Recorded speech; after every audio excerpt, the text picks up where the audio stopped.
Shalom and welcome to We'll Talk Israel National Radio. Today is the 12th day of the month of Sivan, 5774, June 10th, 2014. Parashat Shelach coming up this Shabbat. Shavuot. Last week we are still transfixed and transfigured by our experience of receiving the Torah at Mount Sinai. Yitzchak, did you have a good Shavuot? I had a wonderful Shavuot, Rabbi. Stayed up all night, studied till the break of dawn. However, being that I was so exhausted, I couldn't go to the Stones concert, which took place after Shavuot. What are you going to do? Yeah, well, that happens, but I understand that it was a very great success. Yeah, they say that Mick Jagger was exceedingly gracious, spoke a lot of Hebrew. He actually said 12 different phrases in Hebrew. Even asked Ronnie Woods if he bought new shoes at the Shuk. Right. And he even, I will add, Rabbi, he even tweeted, after they left the country, he tweeted in Hebrew what a great time he had here. Wow. So there you go, Mick Jagger. Give him a hand. Unbelievable.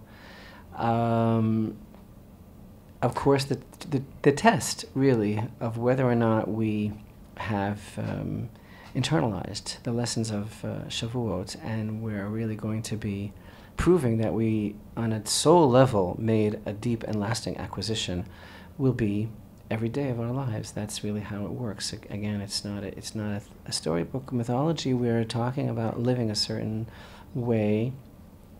And that is what would make it real. And just like we studied about the first fruits and the whole concept of why Shavuot is observed in such a very physical, earthy way in the Holy Temple, Shavuot really is a celebration of the Torah, and the true Torah that Hashem wants us to live in this world according to the principles of making this world into a place that He would be welcome in, and realizing that everything comes from Him, everything is part of His plan, His world, His blessing.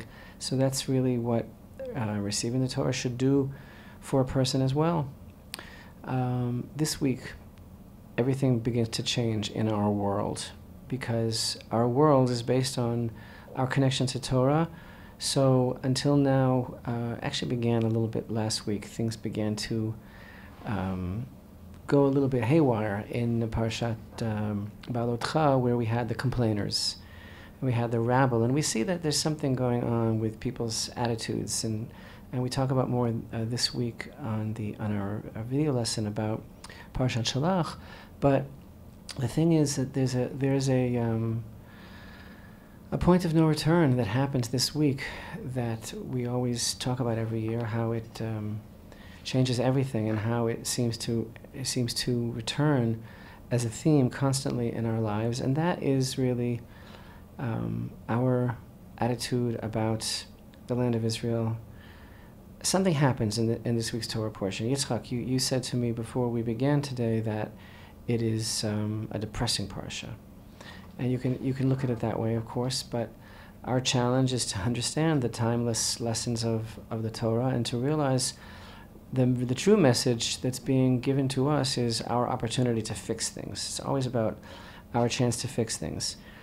But yeah, the thing is, we always learn about this generation that, and we've said this many times, but the more we study in the depths of the secrets of the Torah about the nature of the generation of the desert, the more we are confronted with the most difficult,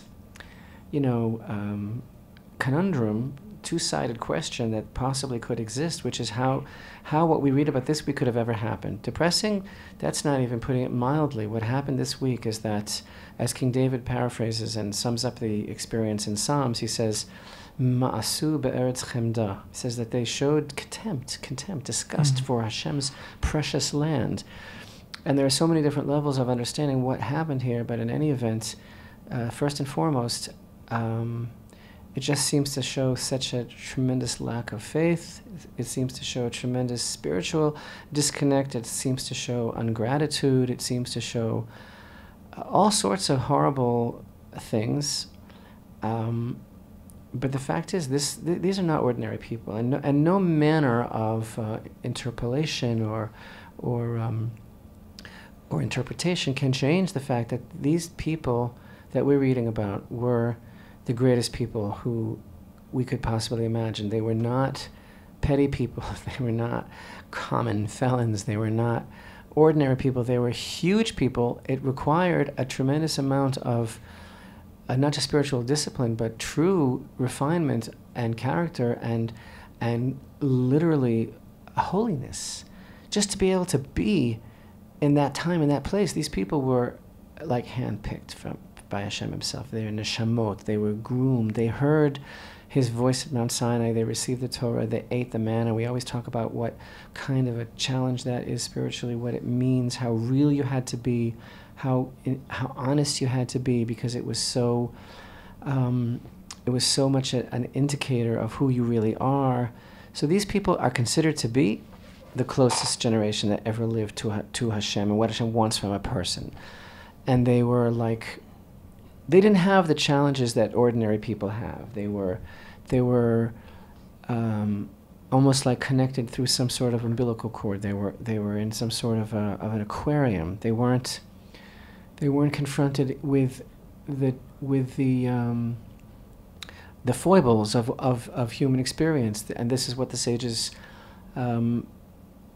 mean when they pick certain things that are a symbol of that generation. Like, for example, famously, they didn't have to change their clothes or buy clothes. Where are they going to buy clothes anyway? In the desert, But as their clothing grew with them, and it was rubbed clean by the clouds of glory. That's the expression of the sages, right? Their feet didn't swell up from all that walking. Most famously, they had no waste. They didn't need to relieve themselves because the manna had no physical counterpart or ingredient. It was total spiritual word of Hashem. And so these people were on that level because that's the level that you have to be on in order to be the generation that receives the Torah. They're actually called the generation of knowledge. And there's a raging controversy in the chapter of Tractate Sanhedrin that deals with the esoteric lessons of the future world. And some of the sages say that the generation of the desert has no place in the world to come. And there's a question: do they come back in the restoration? Don't they come back? But there's another opinion that they certainly do. So the idea is: so who were these people? They seem to have forfeited maybe their world to come. They were so high in potential. They were so holy, but yet they were so mistaken, and they made such a crucial mistake that they actually deleted themselves from the program. Could that be? So again, the conventional classic wisdom about the sin of the spies, which we read about in this week's Torah portion, I don't even really feel like reading the verses because you're right, it is very depressing to read. It's very horrific. It's very painful personally, I think, for us, that the things that we go through, the things that we're trying to say and do, and life here, and then we read about this. It's very, very painful to see. But anyway, they started out. We know they started out, and they were maintaining their level of righteousness. The verse calls them anashim, right? That's the summation, that they were all men of stature. They were the heads of Israel, and Rashi says the reason that the verse goes out of its way to use this expression, kulam anashim, Rashi b'nei Yisrael hema, they were all men, the heads of the tribes of Israel, is because at that time they were still righteous. Something happened, something snapped when they went in. And this remains a question of all time. What exactly happened to make them flip out? So again, this is the source of everything that's ever happened, basically. The first destruction was when they came back and they set the hearts of the children of Israel against going into the land, and really for no reason. They set the hearts of the children of Israel against going into the land. As we always say, this is like the worst sin in the whole Torah. Honestly, it's worse than everything. It's basically worse than worshipping the golden calf. I won't weigh it exactly in a scale against eating from the tree, But that's a different issue. It might even be worse than that. In fact, I can think of several reasons why it is. As far as Hashem is concerned and his relationship with the children of Israel, clearly it's the worst thing that ever happened. How do you know that? Because when it came to the actual idolatry, if that's what it was, of the golden calf, basically, okay, there was like a little cleanup, a couple thousand people, and the next day they were ready to continue. Hashem said, now we're on our way. But when it came to this act, which was not bowing down to a golden image and saying it's Hashem, but just saying bad speech, lashon hara, against the land of Israel, that was the point that Hashem said, you're not going in, you're going to drop dead here in the desert, and your children, about whom you said, oh, our babies, whatever babies are going to do, they're going to go in, and you're not going to go in. And that's where the sages derive the fact that speaking against the land of Israel is like speaking against Hashem himself, because the land of Israel is Hashem's sovereignty and his claim in this world, as it were. But again, the conventional wisdom is that they basically were like ego-driven. That's what a lot of the commentators say. They didn't want to give up their positions. Right. Who's going to be the chief rabbi? Who's going to be the president? We have presidential elections talk about depressing. In Israel this week. Talk about depressing. Look at the candidates. Although they're dropping out one by one when the skeletons in their financial closets are being revealed. And what about our other president who was just in the Vatican with a kippah on his head with Abbas and the Pope, and they're all embracing, talking about world peace. Don't get me started, Rabbi. Presidents are great. And, dime a dozen. I wasn't even going to mention, the POTUS. But anyway, here we go. Back to our reality, contemporary reality. So that's one way of looking at it, that they basically were like not wanting to give up what they had. And that worldview of the sages is a more critical worldview, which is that they freaked out because they were driven by ambition and different levels of human frailty, which is perfectly reasonable. And again, it's an honored view that many subscribe to. But there is another entire view about the spies and their sin, which is adopted by a deeper avenue of thought in the Torah world. And it's alluded to by the great Rabbi Akiva, actually, himself.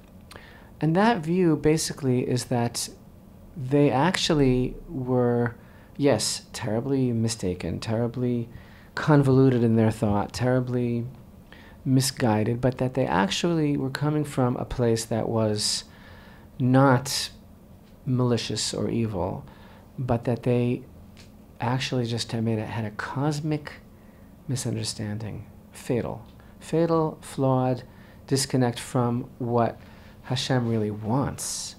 Because they thought, again, this is not the view that they were just driven by political ambition, and that's why they didn't want to go in, because they wanted to maintain the fiefdoms that they had over their brethren in the desert. No, this view is that they thought that where they're at right now in the desert, with this incredible tight connection that we've been describing, which was manifest in everyday life, that they were not on the level of even of regular people. They didn't function like regular people. They were the generation of knowledge. They were so close to Hashem, like a woman carrying her child in the womb. That's how close they were. And they thought, like, why in the world would we ever want to give up this level of intimacy and spiritual purpose? They thought that was the purpose. And that was the mistake, because as the verse in Joshua testifies, from the day that they crossed into the land of Israel, the manna ceased. And again, like we spoke about last week, that's part of the whole beauty of celebrating Shavuot and observing the giving of the Torah by bringing the first fruits of the land. And this is it. This is what it really means to be a human being, to have Torah, to have a connection to Hashem. We're in this world. This is the one He likes. He puts us here. He loves this world. And He expects us to be people in this world, not angels. And so they were like, well, if we go into the land of Israel, we're gonna. It's like a downgrade. It's like being in business class and having to go down to coach, or maybe much worse than that. Maybe it's having to go from business class. Imagine the stewardess comes over to you and says, "Sir, you've been downgraded to the luggage compartment." They felt like, wow, we're not going to be on this level anymore. And that's why they basically felt that they had no choice but to do something to keep the people from wanting to go. Again, it's complicated. There's more than this, but I'm trying to simplify and synthesize. Because in any event, they came back and they basically produced a level of national mass illusion and hysteria, and they brought the people to a level of breakdown. Other than, of course, Yehoshua and Kalev, and this one thing. It wasn't even the doubting, as it was the speaking against the land of Israel. Again, this is not like a Devar Torah, given by some ultranationalist or something, which we happen to be. But I mean, it's not like, oh, this is like such a blue and white Devar Torah, because it's like, you see, like, speaking against the land of Israel is worse than anything. But actually, it is. That's what the Torah is telling us. The Torah is telling us that everything that happened in the future, every destruction, the destruction of the temple, the later destructions in our own time, which all come from the fact that there was only a Holocaust because the temple was destroyed and the children of Israel were exiled. So every destruction comes from the destruction of the temple, and it all happens from the 9th of Av, and it all happened because of the place that was opened in the matrix for this to creep in. It was created by the Jewish people themselves, their worst enemy. And that's the long and the short of it. That you have the greatest people in the world. Potentially, they could be as high as you could be, and yet they had this tremendous cosmic letdown where they did not rise to their potential at all. That we're suffering from today. And it's difficult. It's difficult as every year that goes by that we see that the same themes are basically being played out all the time. Just look at the news, like this week. Like what are items in the news? You have this whole thing where, should we actually have legislation that officially declares Israel to be a Jewish state? I'm like, you think so after all these years that we should actually demand recognition as a Jewish state? But then you have people within the government and within the Knesset that say, no, you shouldn't do that. It has to be a state of equality for all people, and there's no reason why we should call it a Jewish state, right? And then take another news item where you have talk of alternative plans, since everybody sees that there is no peace and there can't be any peace and there isn't going to be any peace, and nobody and the other side continues to want to destroy us, right? Even though they're sitting in the Vatican on 3 nice chairs. So there's alternative plans, and one of the alternative plans that was offered was, well, maybe we should actually annex the lands of Judea and Samaria. And then another minister in the government says, if you annex even one settlement, I'm going to topple the government. How dare you talk about actually making the biblical heartland of the land of Israel, actually declaring it as being Israel? Are not these kind of themes and sentiments, do they not relate to the same type of situation? Which basically what I'm trying to say is what it all really boils down to is lack of appreciation, lack of focus, lack of, according to all the opinions about what happened there, lack of self-confidence in the righteousness of our own path. Because it doesn't really matter what anybody thinks we're doing, what anybody says we're doing, anybody approves. If we really believed that we belong here and that this is our land, the situation would not look the way it looks now. But the reason that we have, thousands of Jews that are murdered since Oslo, the reason that we have these ridiculous situations with all of the various players in the cast that seem to be calling the shots and on the international stage, etc., and our own so-called leadership, filled with self-doubt and just exuding a total lack of the ability to make a decision. It all comes from the fact that, you have these voices that are still somehow present in the consciousness of the Jewish people. Well, maybe we can't do it. Maybe we're really not sure. And so when we read about these verses that are so powerful, and we read the entire assembly raised up and issued his voice, the people wept the whole nights. Are we going to die by the sword? If only we died in the wilderness. Isn't it better to return to Egypt? and we can't ascend, and they're too strong for us. It's all just so unbelievable. And then you have Joshua and Caleb, who says the land that we pass through is very, very good. And if Hashem desires us, he will bring us to this land and give it to us, the land that flows with milk and honey. But do not rebel against Hashem. And they said, we can go up.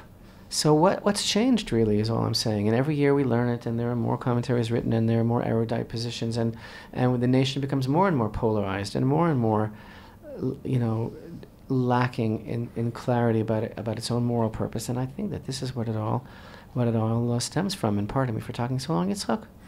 Yeah, well, we have witnesses here. With about 2 minutes left in this half of the program, the rabbi is now leaving it up to me to conclude. I will say, however, that the whole idea that you mentioned before, that they didn't want to downgrade, it's reminiscent of the idea, the concept that an infant, before it's born, has given complete knowledge of Torah, and then before it comes out of the womb, it loses all that knowledge and has to start all over again on a lower earthly level. And it's almost as if these people in the desert just didn't want to be born. They didn't want to go through that. They wanted to stay, like you said before, in the womb.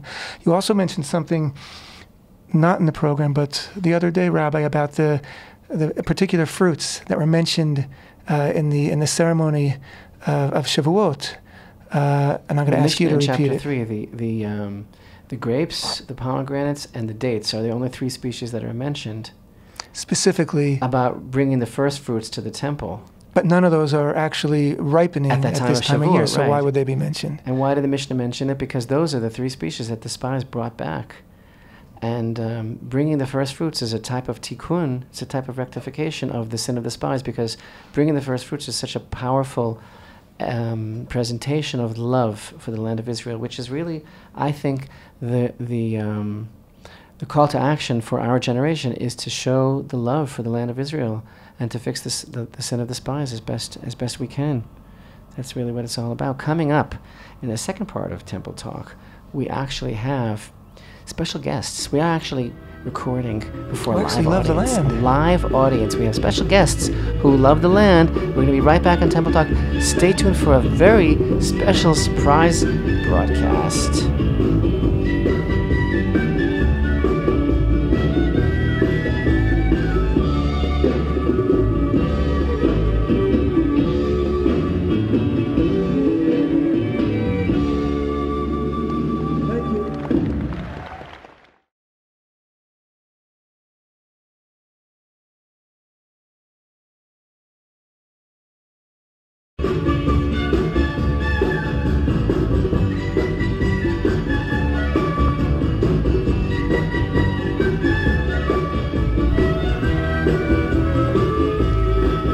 Shalom and welcome back to Temple Talk, Israel National Radio, UniversalTorah.com, Temple Institute's YouTube channel. Today, the 12th day of the month of Sivan, 5774.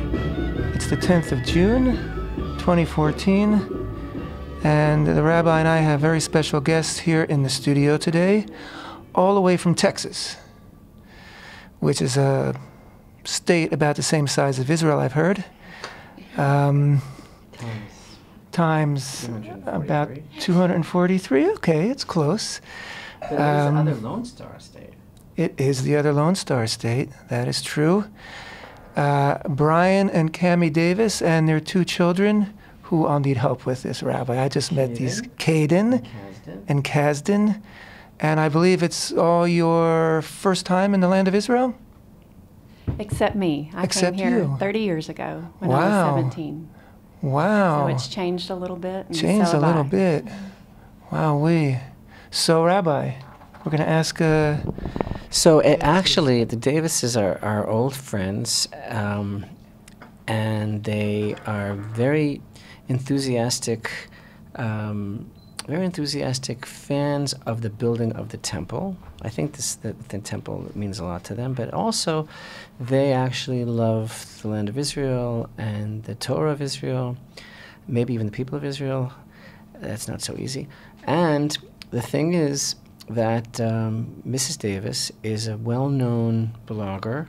She has very important message that she writes about all the time. She talks a lot about the building of the temple, calls to action, which of course is very unique from a Gentile perspective, Gentile Torah perspective of trying to educate people about what's really going on in Israel. So I guess this trip for you is exciting. Yes, and let me just give credit to my husband, Brian. You want to say hello? Hello. We're celebrating our 25th anniversary this year, and he asked, where would you like to go? And I was thinking big time, like Dallas or San Antonio, and then I realized he was really serious. And so I said, I'd really like to go to Israel, but I'd really like to take the children with us too. So thank you, Brian, for bringing us here. You're welcome. So Cammie, you are a very powerful writer, and you also you talk a lot in your writings about the things that you perceive that are going on in Israel, and I know that you've really championed the cause of the Temple Mount and the fact that non-Muslim prayer is disallowed at the Temple Mount, and you've expressed a lot of frustration about that, and you clearly see the temple as something that would benefit all of humanity. And now, I guess for the first time, you got to go on the Temple Mount. Yes, Baruch Hashem, that was the main reason that I wanted to come to Israel, was to be able to go up on the Temple Mount. And Rabbi was gracious enough to help make that happen. Didn't sleep a wink the night before because I was just anxious whether we would be able to go up or not, because we are not Jewish. But wanting to go up with Rabbi, we were going to have to stand in the line where Jews have to stand to go up. And so as I stood there, I admit I looked a little bit wantonly at all the tourists who were waltzing right up on the Temple Mount. And we were standing there just hoping, begging Hashem that the Jews on this particular day would be able to go up, because as you know, those who follow Temple Talk and follow the news in Israel, there are certain days where on the whim of Netanyahu, who seems to get his orders sometimes from the king of Jordan, says lock the gate, no Jews allowed, which is completely ridiculous, but I won't get fired up quite yet. But Baruch Hashem, the gates were open that day for us to go up, and we did indeed get to ascend with Rabbi Richman on the Temple Mount. And actually, it went pretty smoothly that day, considering that, again, it's a very changeable, dynamic situation. And for example, I wasn't up on Sunday of this week, but I was up on Monday. And on Sunday, there were some sort of confrontations and riots. But then on Monday, when I went, we had a very smooth time. I don't know exactly what this is dependent on, the moods, etc. Anything can happen. But I always emphasize, and I think we were talking about this when we were up there, like, my goal in being there is basically just to be seen there by Hashem. Just to be seen there by God, and to try to express from our hearts what it means for us to be there. And I want to educate the Jewish people and everybody to be reconnected to this place and to realize how important it is for the destiny of all mankind, and just to want to be in this place. Why do I even have to explain it? Like, where do you want to be? I mean, where else would a person want to be? This is the birthplace of Adam Harishon, the first man. This is the place that Hashem chose, meaning that there will again come a time when all the nations are going to be able to come here and perceive the direct relationship that we have with Hashem all the time, which is an unfolding thing, which is the only purpose to be alive, just to be excited about the fact that we are God's creatures.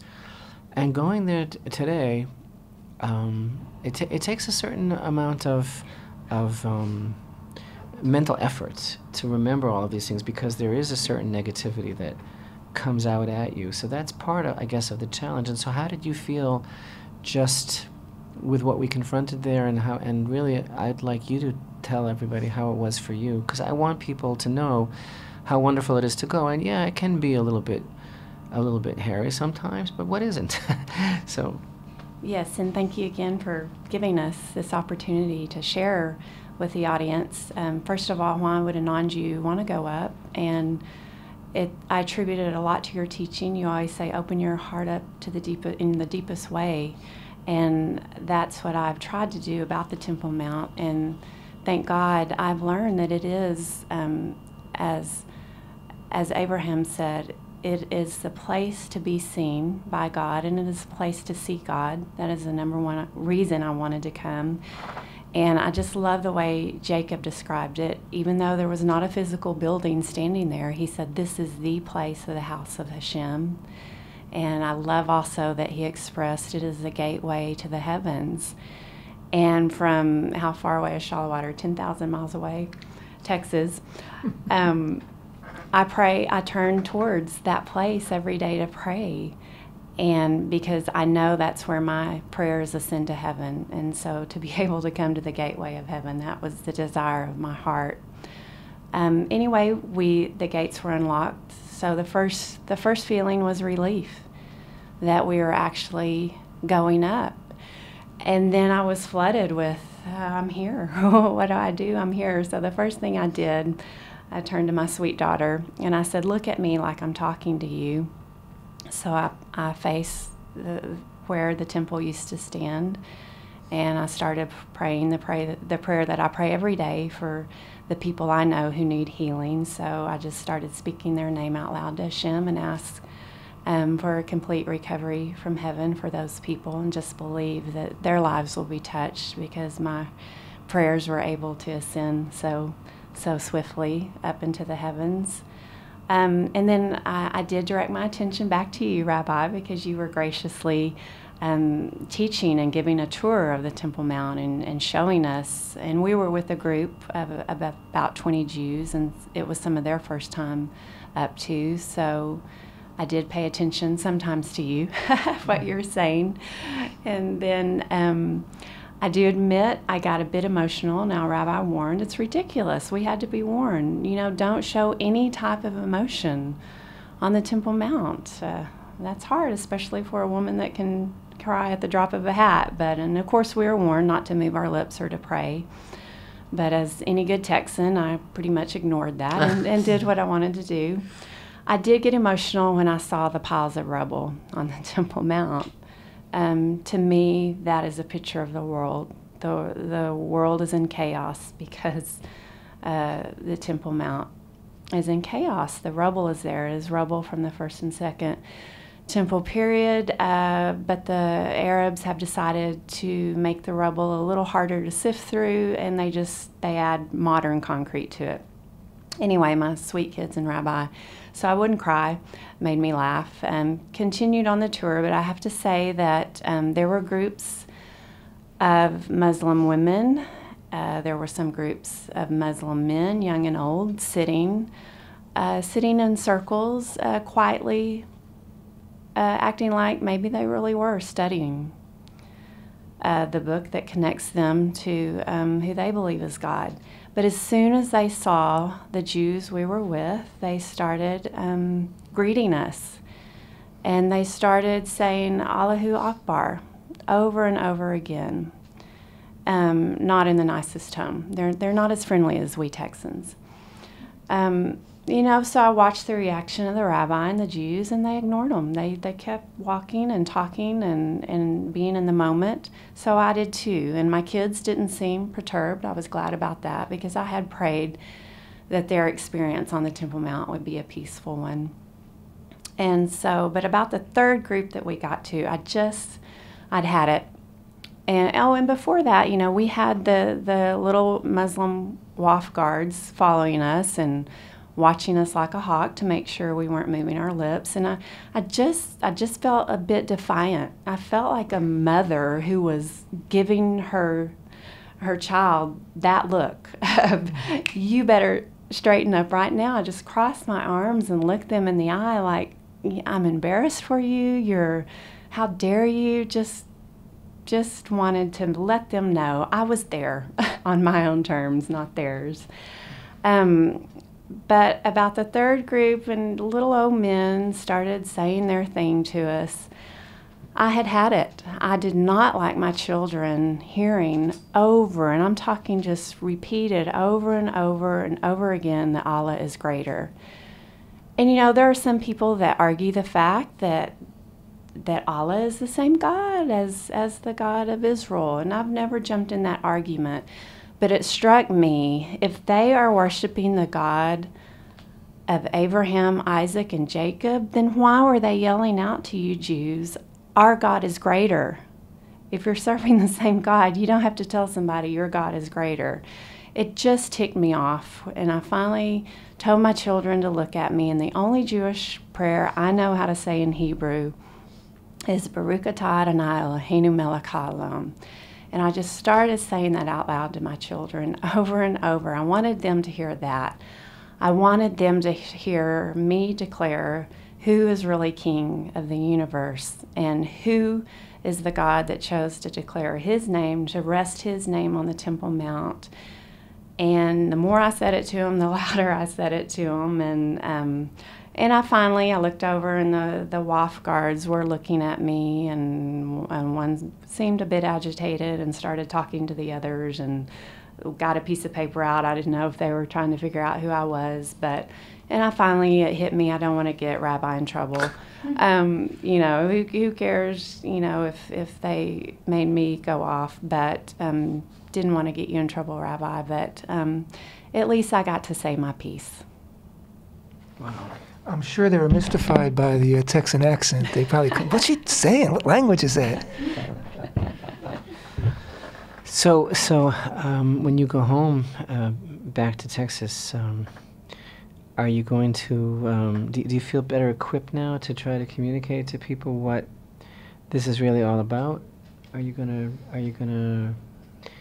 How do you feel you can bring people to a greater awareness of what is at stake here? Well, I certainly hope so. I hope that I will carry in my heart and soul, and then be able to convey in words to people what I've experienced. I'm no different from anybody else, from any non-Jew.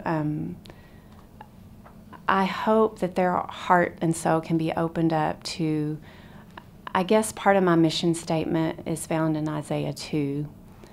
That talks about the way to peace, and my children sitting here with me today are, don't want to get all teary-eyed, but they motivate me to support the Jews in their effort to not only go up on the Temple Mount and pray, but to one day go up and start the rebuilding of the temple, because Isaiah 2 makes it very clear. It's a very clear connection.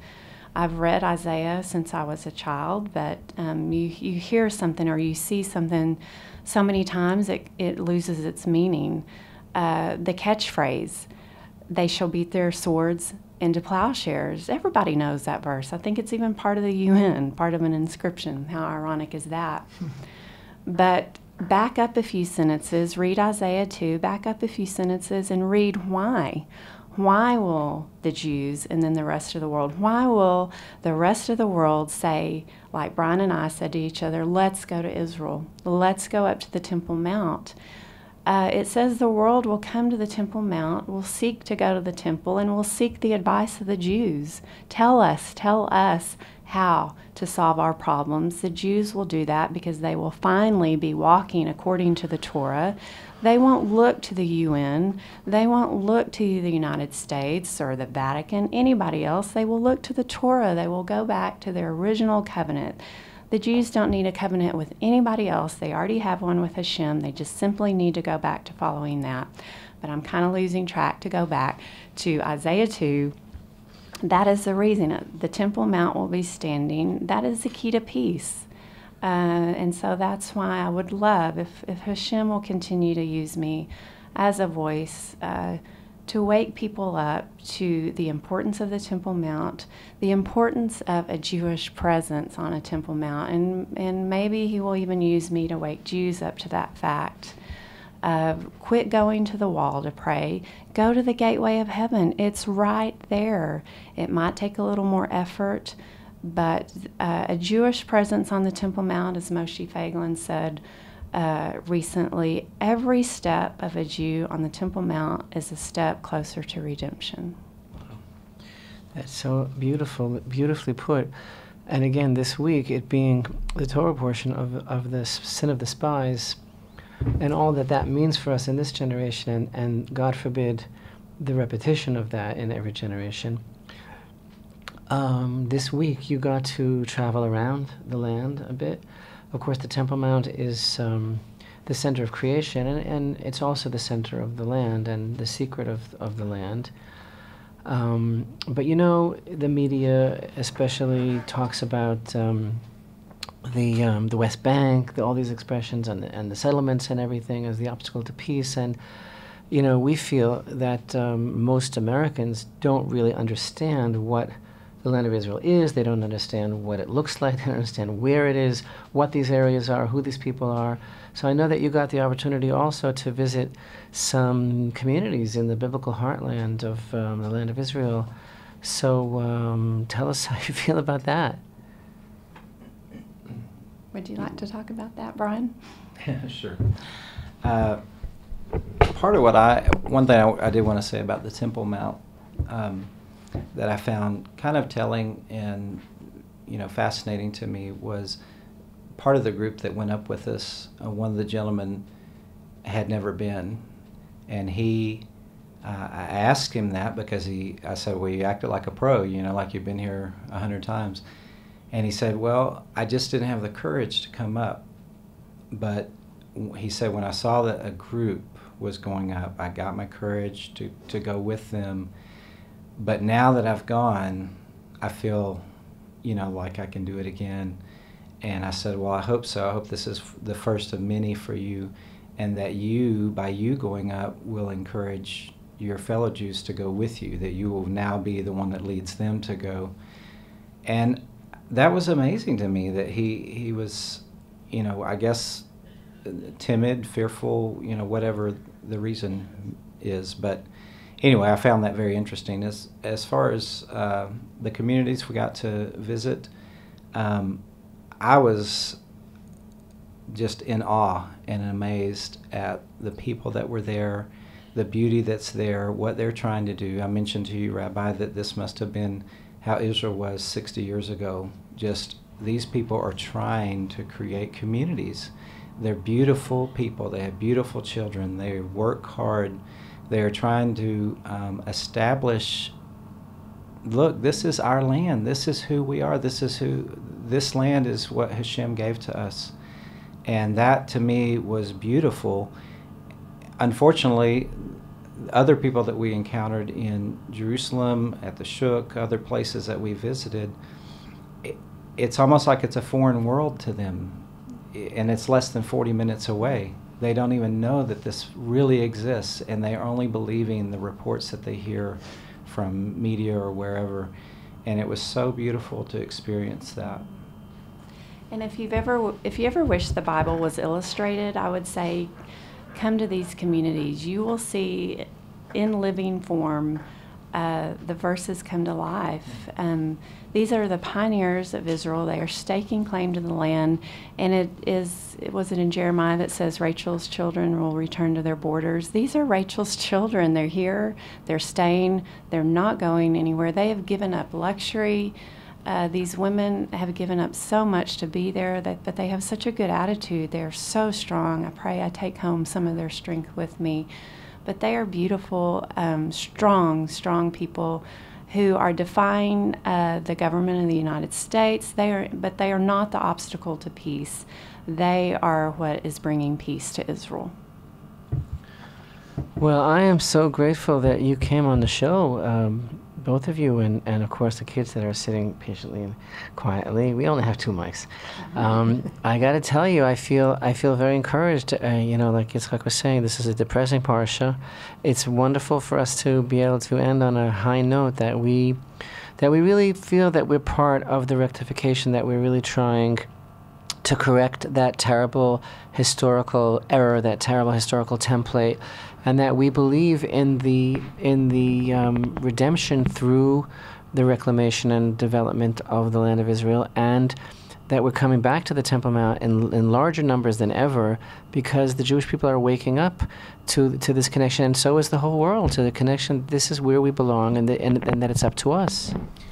What was it? Kalev said, "Yes, we can." He was the original before the imposter took that line. Yes, we can. Yes, we can do it. Yes, we can go up to the land. Yes, we can go up to the Temple Mount. And you've really been up to the Temple Mount now at a very beautiful time, because there really is something going on here in Israel with the people of Israel, that more and more people are going up, and it doesn't matter how they identify themselves, left, right, religious, not religious, this, that, more and more people are realizing that this is the heart of the nation. It's not the heart of this group or that group, it's the heart of the nation, and likewise the heart of all the nations. So thank you very much for being with us today. Thanks for being here in the land of Israel. Enjoy your stay. Come back many, many times. And that's it. Temple Talk. Thanks for being with us.